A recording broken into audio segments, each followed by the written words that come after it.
Chaim, coming to Chodesh Elul. Elul is Ein Mol Chaim, Vidra Mol Chaim, right? That's the Chassidim Teich Elul. Shabbos Parshas Reeh, and the beginning of the Parsha says Reeh Anochi. So the famous story, I forget exactly how it goes, but the point was a certain chassid that was once by Tzaddik Nister, and the guy said a word in the Parsha Reeh Anochi, very simple, straightforward, very fundamental word. He said, Re'ei Anochi, look at yourself.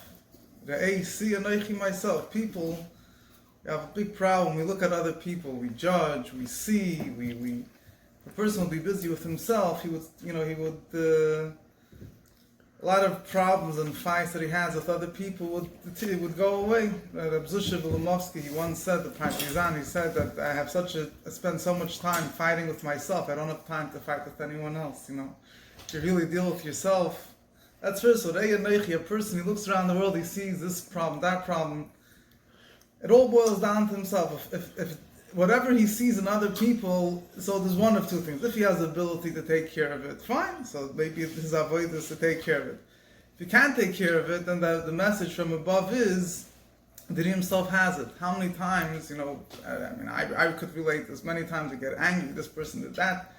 And then all of a sudden, a few days later, it hits us that the same thing we were upset the other guy was doing, we ourselves do, maybe in a different way, not in exactly the way the guy is doing it, but look at yourself. That's first of all.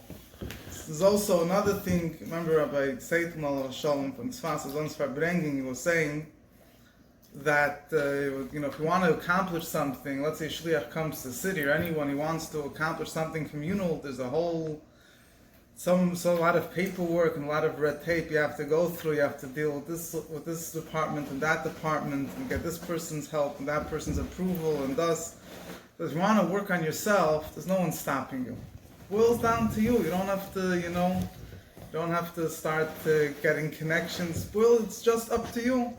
It all boils down to you. So see, look at yourself. You yourself have the power to do it, and you should do it. Fine. Anyway, that's one meaning in Re'ei Anochi. It's also Re'ei Anochi means who does Anochi go on? The Anochi goes on the Eibishter. So what does it say? You should see that Anochi, that I, the Eibishter, am giving you bracha, the blessings. Then it says klala, right? So if you look at the pasuk, it seems like the Eibishter says, if you behave, you get good things. If you don't behave, you get bad things. But the way that Rebbe pointed it out, the point is the Eibishter is giving you brachas. A person should always look that the Eibishter's intentions are giving brachas. There's certain things in the world that look like the opposite of brachas.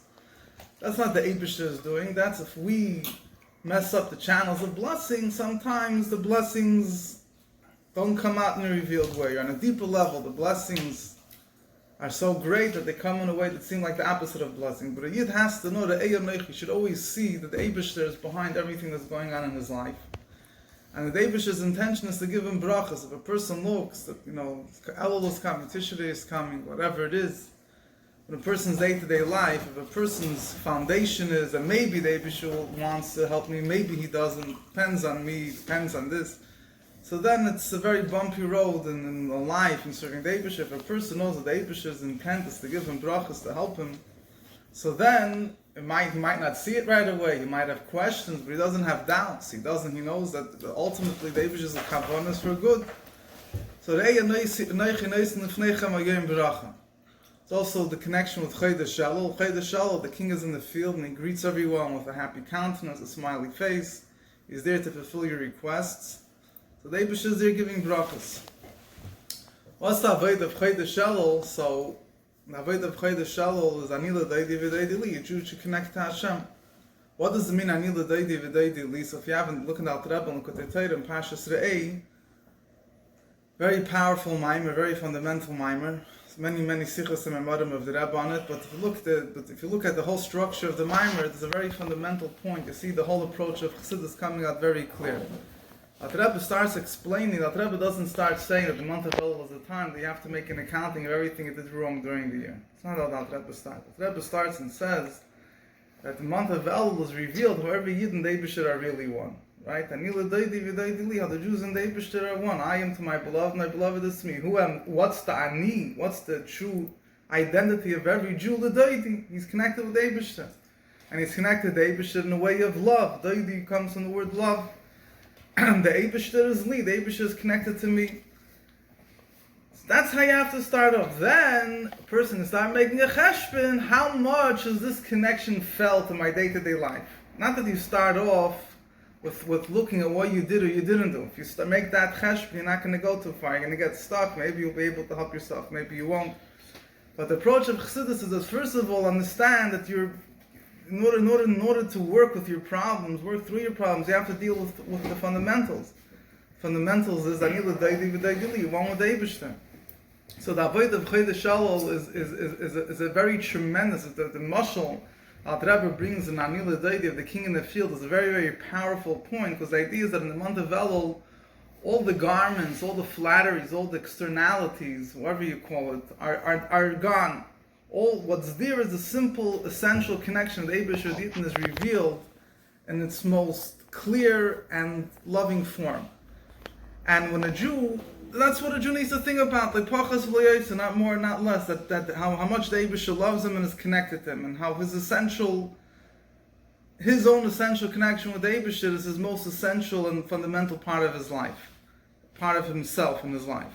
From there, your ready work, you have to make sure that your machshava, dibur, ma'aser, your thought, speech, and action is also expressed. Furthermore, the Rebbe says, why is the king in the field? The king is in the field. He's not there necessarily for the biggest tzaddikim, or even the people that are, somewhere near the realm of Beinanim, that the king doesn't need to go into the field. He's there in the field for that person who is furthest away from the king, and that person, even when the king comes into the field, he's still unsure if he should greet the king. He's still unsure if the king will accept him, if he really is interested in meeting the king will accept him, he feels so far. It's dafka for that person, who the king goes all the way out of his palace, and takes off his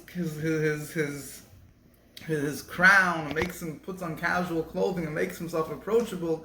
So to give a chance, to give the ability for that person who, the only thing that might make him feel comfortable to approach the Eibishter is knowing that the Eibishter is not intimidating him, you understand? So it's dafka for him that the Eibishter is taking off all his royal clothes and so on and so forth. So it brings out the Eibishter's love for that Jew. And I saw a sikha yesterday. The Rebbe doesn't usually say these words and put it in exactly these words. The way the sikha puts it is that the Eibishter keeps millions of Jews in Galus to give the ability for every single last Jew to finish his avodah and be ready for Mashiach. Very powerful point. The Rebbe wasn't saying it in a way of rebuke, but punfakat in a way of love. The Eibishter doesn't care about every single last Jew. Mashiach could have come long ago. What would have happened? Some Jews, God forbid, might have gotten lost. There's a story to the Motla Chernobyl, they say that there's one sitting and saying the Mashiach could come now, but if Mashiach comes now, there'll be certain neshamas that will be doomed. They will never have a tikkun. They'll never be able to be part of it. So there was one prominent rabbi sitting at the table. So he turns to Ramatla. He says, "Who cares about those neshamas? Who cares about those souls? Let Mashiach come. It's enough is enough. Let him come, and fine. A few Jews will get doomed. What could we do?" So Ramatla turns to him and he says, "How do you know that you're not one of those neshamas? We don't know who we are. Who's greater, who's not." Yeah. The bottom line is, the Eibishter's love for every single last Jew, the Eibishter remains in the field, he remains outside of the palace, he remains of Galus. Why? To give the opportunity for every single Jew to be able to approach him. So the person that thinks about this, that you give out, in other words, the month of Elul comes, so the approach of Chassidus is that what's inspiring a Jew to connect with the Eibishter by realizing how much the Eibishter loves him and how much the Eibishter is, so to say, putting everything aside, to give the Jew the ability to connect him. So anyway, that is the idea of Chodesh Shalol. It's also connected to the idea of Achdus Yisrael. What is it connected with Achdus? The Rebbe says a very powerful word that Rebbe once explained. When the king is in his palace, so there's a difference between different citizens of the country. The ministers in the country, they're able to get in. The top ministers have easier access. Lower guys, big millionaires or whatever it is, people that have importance can get into the king. Other people might have to wait years to get in. When the king is in the field, there's no difference, no barriers. The top minister with the simple peasant in the field have equal access to the king. So the month of Elul, the differences between one Jew and another Jew is gone. When the king is in the field, that makes all Jews equal. So if a Jew thinks I'm closer to the Eibishter because of face, first of all the question is, are you really closer? But let's say you think you are closer, or you think that other Jew that had, the king comes in the field, he shows you that he treats every Jew alike. So you should look at it, first of all, you should look at another Jew the same way the king is looking at another Jew, the same way the Eibishter looks at another Jew. If you want the Eibishter to show you love, unconditional love, despite all your hesitations, despite the fact you might feel hesitant to approach the king, the king will show you love. You should show another Jew the same love.